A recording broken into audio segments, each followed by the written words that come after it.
I said to you, Bishop, is it fair to say that Jesus is the answer for this issue?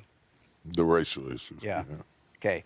Do you want me to tell the story, or do you want to jump? And I said, okay. No, it's not. It's not it's an incomplete statement, because yes, if the world got saved and everybody really got truly saved and they had a heart-changing experience, then racism would not be a problem.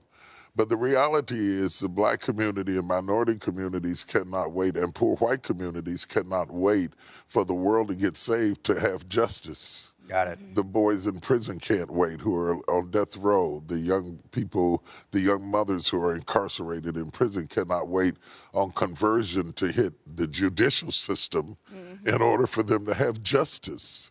And the whole premise of the United States and our Constitution should afford us not to have a religious experience to have shared values and equal rights irrespective to our belief system.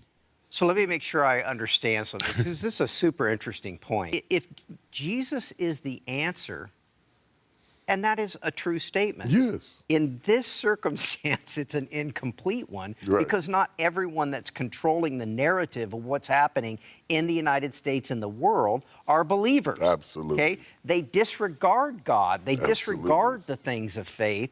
And I like the idea that the bishop is stepping in to the outside the walls of the church, and that you want to say a few things. So, have at it. First of all, I think it's a misnomer to think that the early church didn't have racial problems. They absolutely did. Let's just talk about that for a second. And there was a great deal of bias built into the early apostles and Peter and his unwillingness to open up to the Gentiles, and it took a revelation from God for him to do that in the middle of his ministry.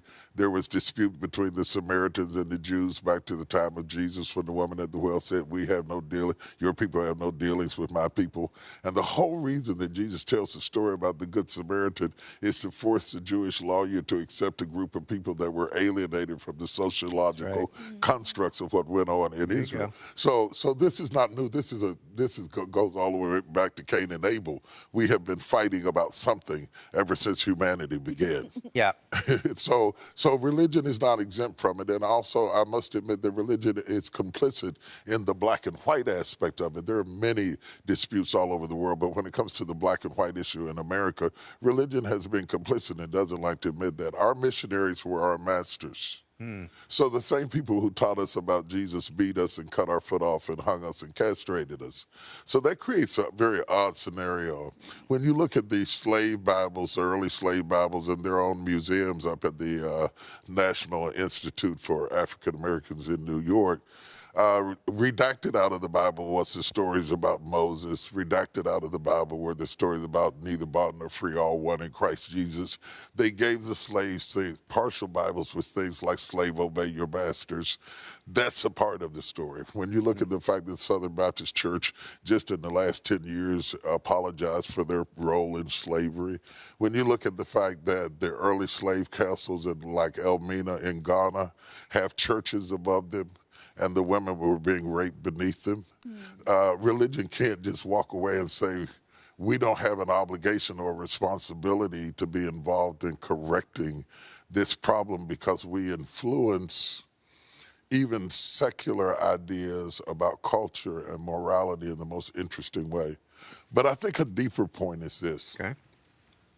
We're not really just talking about the hearts of men. We're talking about systems that were built, sometimes intentionally and unintentionally, that were biased. It's like opening up a restaurant and you have all your favorite foods, and then you have a customer base who maybe likes something different than you like.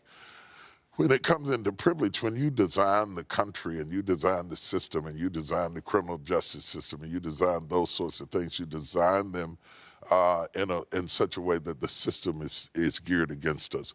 White privilege isn't always about white evil.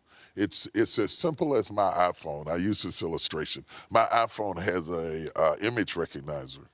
The only problem is it has a hard time recognizing me, because all of the people in Silicon Valley that designed the phone were young white guys.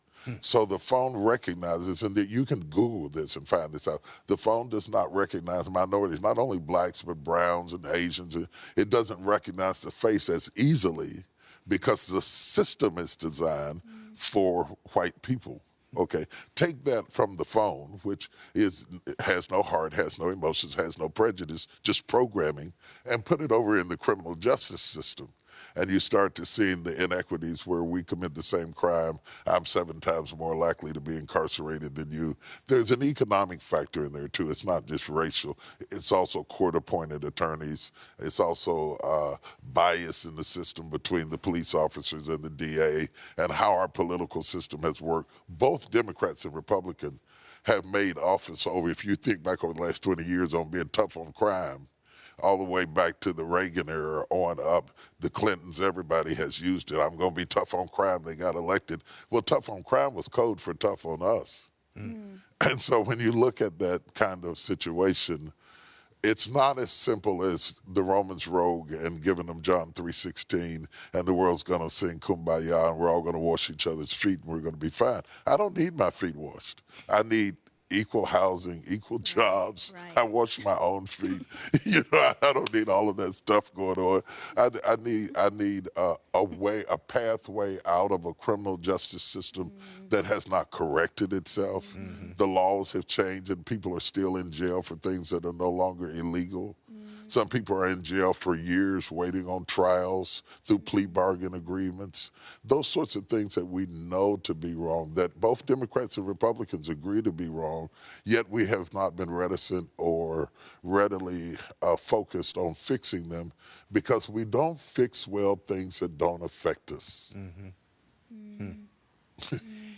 You explained that to me in the pre-show we did back in the green room, where you were explaining that white people don't have to know much about African American people, but African American people have to go through white people for a lot of things. Explain what you were telling me back. Well, some of the best-selling books on the Times list right now and elsewhere are books on Black history because Black Lives Matter did a service to the country in that it made whites realize that maybe they didn't know the whole story. So our books are selling really well, and even though I didn't write any of them on that subject, thank you for that.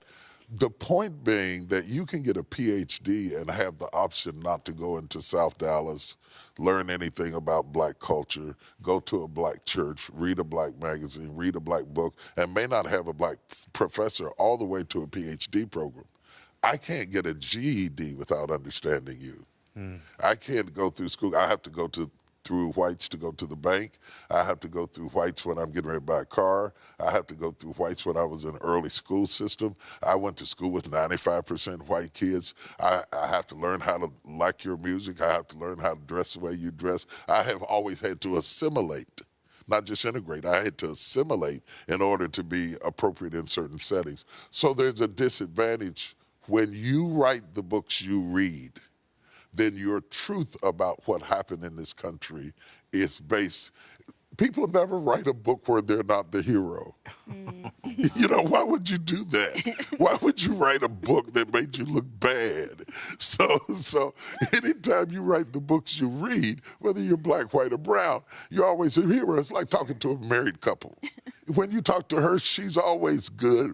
You know, he's always crazy. right. Yeah, she's right. I may have a few faults, but and you talk to him and he's, you know, everybody has a story that they tell themselves to be true that may not be true. And that's okay, that's human, until your story affects my life.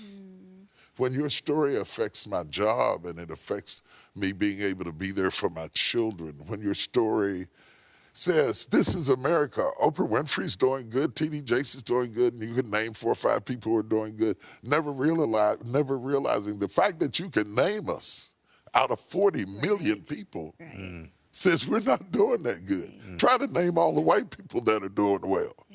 You can't do that. The very fact that you have a quick list of people that you quote unquote think are doing well is a sign that our system doesn't work. I'm not so worried about the